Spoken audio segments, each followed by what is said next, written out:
hay, hubo, había, ha, habido. À quoi sert vraiment le verbe haber en espagnol?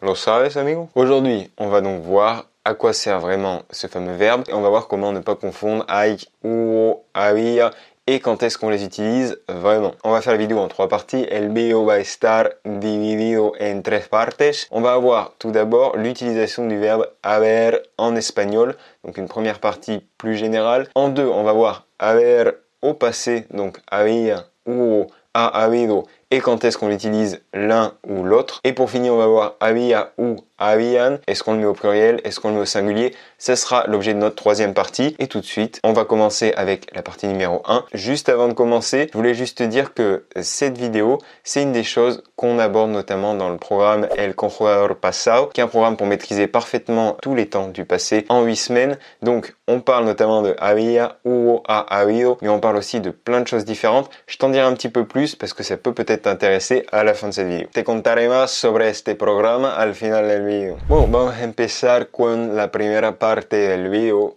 que es ¿para qué sirve haber?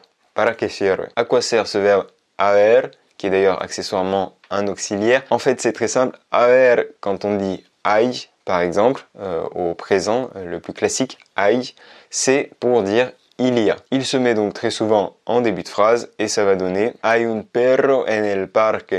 Hay un perro en el parque. Il y a un chien dans le parc. Deuxième petit exemple, un petit peu plus complexe. A buen hombre no hay mal pan.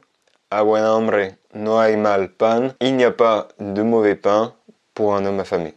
Petit dicton à méditer. A buen hombre no hay mal pan. Donc ça c'est pour l'utilisation classique de haber, il y a, hay, au présent. On va tout simplement voir dans cette deuxième partie comment on le passe au passé. Il y a plusieurs formes, donc on a había, hubo et ha habido. Donc on va les voir, on va voir à quel temps elles correspondent et on va voir comment les différencier, comment bien les utiliser. La première donc c'est había.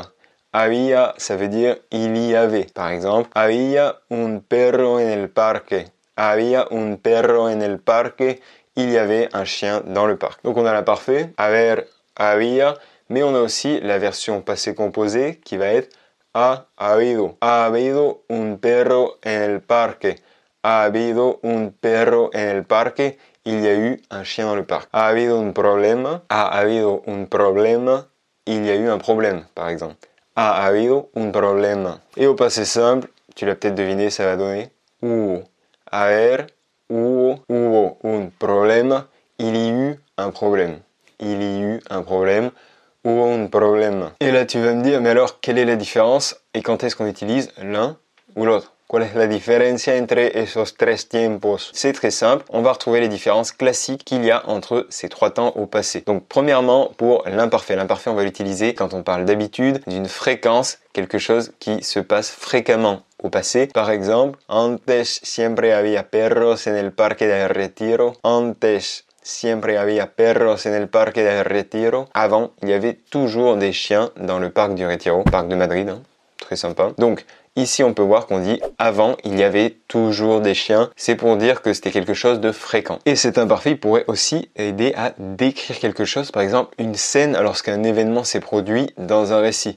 Par exemple, había mucho tráfico cuando ocurrió el accidente. Había mucho tráfico cuando ocurrió el accidente. Il y avait beaucoup de circulation au moment où s'est produit l'accident. Tu peux voir d'ailleurs qu'à ce moment-là, l'imparfait, il se complète avec le passé simple. On a la situation initiale à l'imparfait. Había mucho tráfico. Et d'un coup, il se produit quelque chose. Du coup, comme c'est soudain, ça va être au passé simple. Cuando ocurrió el accidente. Cuando pasó el accidente. Pour le passé simple, il y eut, hubo, on va l'utiliser à chaque fois pour parler de quelque chose de plus soudain et quelque chose qui s'est passé il y a assez longtemps. Un passé plus éloigné qui n'a pas forcément de rapport avec le présent. Par exemple, hubo un accidente en esta calle el año pasado y hubo muchos heridos. Hubo un accidente en esta calle el año pasado y hubo muchos heridos. Il y a eu un accident dans cette rue l'année dernière et il y a eu beaucoup de blessés. Et pour le passé composé, pour terminer, ha habido, il y a eu. Dans ces cas-là, c'est pour parler d'un passé qui est un petit peu plus proche, qui a encore un lien avec le présent. Par exemple, quand on parle d'aujourd'hui,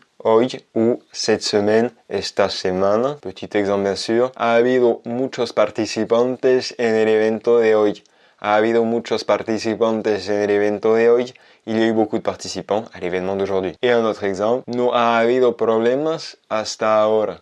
No ha habido problemas hasta ahora. Il n'y a pas eu de problème jusqu'à maintenant. Donc il y a encore un petit lien avec le présent. Jusqu'à maintenant. Donc on va utiliser le passé composé. Ahora te voy a hablar de un error muy frecuente que incluso cometen los nativos. Es el error de poner el verbo haber en plural cuando no hace falta. Petite erreur très fréquente, et ça va être notre troisième partie, c'est de mettre haber au pluriel quand on n'en a pas besoin. Donc on va voir tout de suite ici, est-ce qu'on dit había par exemple ou habían, est-ce qu'on met au singulier, est-ce qu'on met au pluriel. Dans cette troisième partie, on va le voir. Ça, c'est une faute très fréquente de mettre au pluriel quand ce n'est pas nécessaire. Quand on dit par exemple il y avait des chiens, on se dit est-ce qu'on dit había perros ou habían perros? La réponse est très simple. En fait, dans ces cas-là, haber est impersonnel. Ça veut dire qu'on ne va pas forcément le conjuguer en fonction de ce qui vient. Donc on va par exemple dire hay muchos perros en el parque. Hay muchos perros en el parque.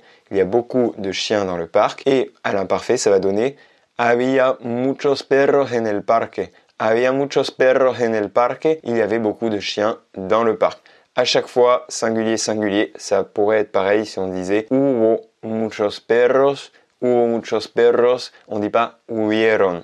Voilà. Y bueno, ahora espero que el tema esté un poquito más claro para ti. J'espère qu'à présent ce sujet est un petit peu plus clair pour toi. On va terminer bien sûr avec un petit exercice pratique pour voir si tu as bien tout compris. Si tu as bien compris comment le conjuguer, quand est-ce qu'on utilisait un temps du passé ou l'autre, et est-ce qu'on mettait au pluriel ou au singulier ce fameux haber. Donc l'exercice va être très simple. Je vais donner deux petites phrases à traduire en espagnol dans les commentaires, sachant qu'il y aura bien sûr le verbe haber à l'intérieur et que ça va être à toi de bien le conjuguer. Donc j'ai des notés juste ici, écoute bien, n'hésite pas à mettre en pause bien sûr, et tu trouveras la correction dans la description. Voici la première phrase, ça va être « Dans mon village natal, il y avait beaucoup de célébrations. » Dans mon village natal, il y avait beaucoup de célébrations. La phrase qui suit, phrase numéro 2, « Mais une année, il y eut un problème d'organisation et ils annulèrent tout. » Mais une année, il y eut un problème d'organisation et ils annulèrent tout. Je te laisse donc écrire ça en espagnol dans les commentaires en choisissant le bon haber, había, hay, hubo, ha habido. À toi de faire la bonne traduction donc dans les commentaires de la vidéo et tu trouveras la correction dans la description. Encontrarás la solución en la descripción. Y bueno, es casi todo por hoy. Si à présent ce thème de haber et son utilisation au présent et au passé est plus clair, n'hésite pas à mettre un petit j'aime, dale me gusta al video y también puedes suscribirte al canal de YouTube Hola Amigo. Tu peux donc mettre un j'aime mais aussi t'abonner pour recevoir toutes les nouvelles vidéos, ça ne mange pas de pain. Et d'ailleurs, si tu veux aller encore plus loin, si vraiment tu veux bosser notamment sur les temps du passé, on sait qu'il y a hubo, ha habido, il y a toujours des soucis entre le passé simple, l'imparfait, le passé composé, voire même d'ailleurs par exemple des temps comme le subjonctif imparfait qui sont difficiles à utiliser. Sache que on a créé un programme, Hola Amigo, qui s'appelle El Conjugador Pasado et l'objectif de ce programme, c'est en 8 semaines de maîtriser parfaitement tous les temps du passé. Donc on voit la concordance des temps au passé, l'utilisation du subjonctif imparfait, tous les subjonctifs passés. On voit aussi l'utilisation du passé composé versus l'utilisation du passé simple par exemple. On voit tout ça, tous les irréguliers, on apprend tout, c'est sur 8 semaines. À chaque fois, tu as des dialogues sous-titrés en français et en espagnol, des vidéos face caméra où je t'explique chaque temps et son utilisation. Donc si ça peut t'intéresser, tu peux aller voir, le lien est dans la description pour enfin maîtriser les temps du passé en espagnol. Te dejo el enlace del programa en la descripción. Y bueno, ahora voy a despedirme amigo. Hasta luego y por ahí.